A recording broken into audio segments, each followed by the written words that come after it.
आप देख रहे हैं टीवी फास्ट न्यूज 24 चैनल पर इस वक्त की खबर। मुरादाबाद पुलिस ने जिन लोगों को अपहरणकर्ताओं के चंगुल से छुड़ाया वहीं निकले सोना तस्कर। अब हुआ खुलासा। दुबई से सोना तस्करी के मामले में पुलिस ने एक बड़ा खुलासा किया। 2 दिन पूर्व विदेश से अपने घर लौट रहे लोगों का कुछ लोगों द्वारा अपहरण कर लिया गया था। सूचना पर पुलिस ने अपहरणकर्ताओं के चंगुल से उन लोगों को बचाया था। अपहरणकर्ताओं ने सोने के लालच में किया था अपहरण। पुलिस को हुआ था संदेह के आधार पर पुलिस ने अपनी जांच शुरू की तो मालूम हुआ कि विदेश से सोना तस्करी करके आ रहे थे ये लोग। पेट में सोने के कैप्सूल छुपा कर की जा रही थी सोने की तस्करी। पुलिस ने इस संबंध में सोना तस्कर गैंग के 4 सदस्यों को किया था गिरफ्तार। 4 लोगों के पेट में सोने की हुई थी पुष्टि। पुलिस ने 27 सोने के कैप्सूल आरोपियों के पेट से निकलवाए। अभी एक आरोपी के पेट से 2 कैप्सूल निकाले जाने बाकी हैं। प्राप्त सोने के कैप्सूल का वजन 1 किलो 58 ग्राम बताया जा रहा है, जिसकी कीमत लगभग 1 करोड़ से ऊपर है। आरोपी एक संगठित गिरोह की तरह काम करते हैं, जिसमें फाइनेंसर, ट्रेवल एजेंट, डॉक्टर और कुछ अन्य लोग भी शामिल हैं। जैसा कि आप सभी अवगत हैं, थाना बूढ़ा पांडे में एक किडनैपिंग की सूचना मिली थी और उस सूचना पे तत्काल कार्रवाई करते हुए एसएचओ बूढ़ा पांडे अपनी टीम के साथ घेराबंदी की। उनके चौकी क्षेत्र रोंडा झोंडा में जो किडनैपर्स थे उनको स्पॉट किया गया। उनकी 2 गाड़ियां थी। उन्होंने 2 गाड़ियों से 6-7 लोगों का किडनैपिंग किया था और किडनैपिंग करके जब वो जा रहे थे तो रास्ते में एक जुल्फ़िकार, जो जिस गाड़ी में लोग आ रहे थे गाजियाबाद दिल्ली से, जिनका किडनैपिंग हुआ था, उस गाड़ी का जो ड्राइवर था वो कूद करके बाहर निकल गया और उसने पुलिस को फ़ोन की थी। और जिन 2 गाड़ियों में लोग थे, ये सारे लोग एक जगह पे स्पॉट हुए और जो किडनैपर्स थे वो भी साथ में थे। पुलिस को देखते हुए उन लोग वहाँ से भागे और भागने के बाद पुलिस ने उनका पीछा किया। उसमें पुलिस के ऊपर उन लोगों ने अटैक भी किया। जवाबी कार्रवाई में 2 घायल भी हुए थे। इनकाउंटर में दोनों अरेस्ट हुए। उनको ला करके यहाँ पे हम लोगों ने अस्पताल में एडमिट कराया। उनसे पूछताछ की गई और पूछताछ में उन्होंने ये बताया कि जो किडनैपिंग इन लोगों ने की थी 7 लोगों की, उस किडनैपिंग के पीछे एक मोटिव था और मोटिव ये था कि इसमें से कुछ लोग दुबई से आ रहे थे और उनके पास गोल्ड होने की संभावना थी। उन लोगों ने गोल्ड एक तरह से कंसील किया हुआ था अपने स्टमक में और उसको लेने के लिए इन लोगों ने किडनैपिंग की थी।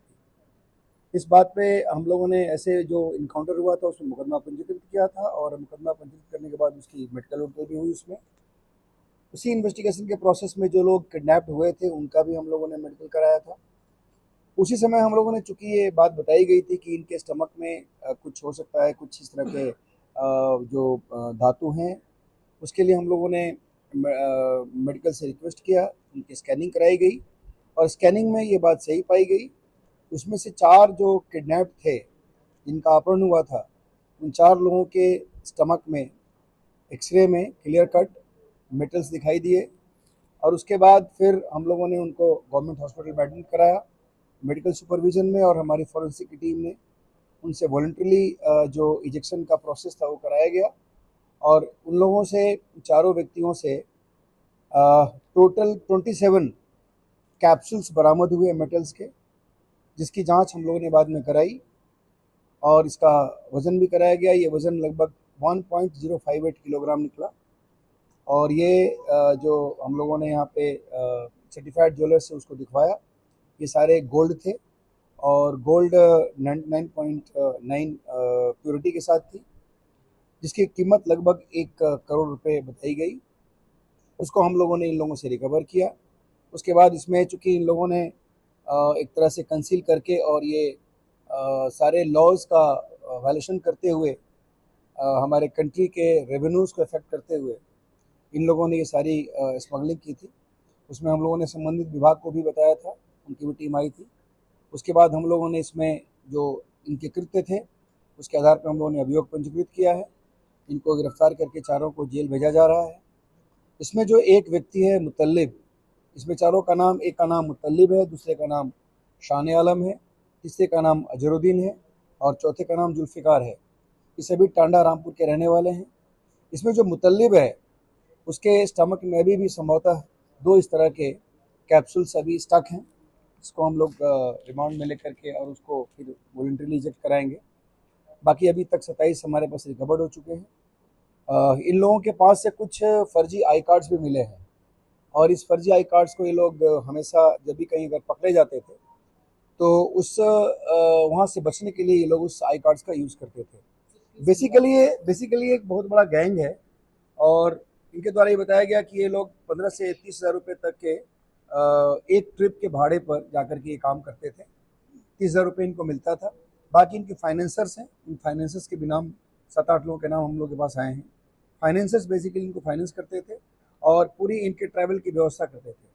ये लोग साल में लगभग 6 से लेकर के 10 बार तक जाते थे और केवल 8 से 10 दिन के पीरियड में ये पूरा इनका ये काम ये करते थे। इसमें जो इनके फाइनेंसर्स हैं, कुछ डॉक्टर्स भी इसमें इन्वॉल्व हैं, कुछ ट्रैवल एजेंट्स भी हैं। इस प्रकार ये बहुत ही एक ऑर्गेनाइज्ड क्राइम हायर लेवल पे किया जा रहा था। इसको हम लोगों ने अभी पकड़ा है और इसमें बाकी जिन लोगों के नाम सामने आए हैं, इस गैंग में जितने और लोग हैं उन लोगों के बारे में हमारी टीम लगी हुई छानबीन की जा रही है और बाकी जो लोग हैं बहुत जल्दी उनको नैप किया जाएगा। इसमें अन्य जो गैंगस्टर वर्ग की कार्रवाई वो भी की जाएगी, प्रॉपर्टी अटैचमेंट की भी कार्रवाई की जाएगी। सर, किस विभाग का आई कार्ड था इनके पास? नॉर्मल आई कार्ड था जो इनका नहीं था बल्कि दूसरे किसी का था।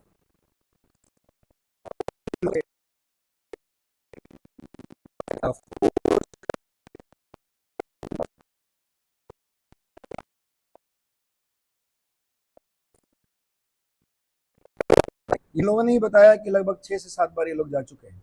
सर, जो फाइनेंसर हैं वो यही मुरादाबाद के या अन्य शहर? नहीं, फाइनेंसर्स के अभी बहुत लोगों के नाम हमारे पास आए हैं। अभी इन्वेस्टिगेशन के हिसाब से उनका नाम डिस्क्लोज करना ठीक नहीं है। वो लोग आसपास के ही हैं और जहाँ के रहने वाले वहाँ के भी।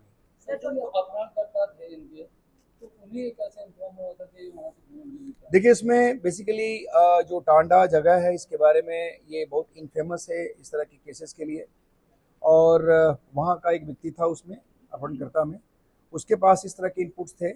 अब किस तरह से इनपुट आया इसकी हम लोग छानबीन कर रहे हैं। सर, कुछ डॉक्टर भी आ रहा है इसमें जो इनका? मैंने आपको बताया कि इस गैंग में कुछ डॉक्टर्स भी हैं। जब ये लोग वॉलंटरी रिजेक्ट करते हैं और अगर बाय द वे कहीं स्टक हो गया और नहीं निकला तो ऐसे केस में ये लोग डॉक्टर की सहायता से उसको रिजेक्ट कराते थे। इस प्रकार देखिए, इसके बारे में अभी कुछ नहीं कहा जा सकता है।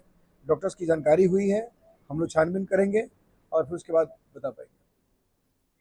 Thank you.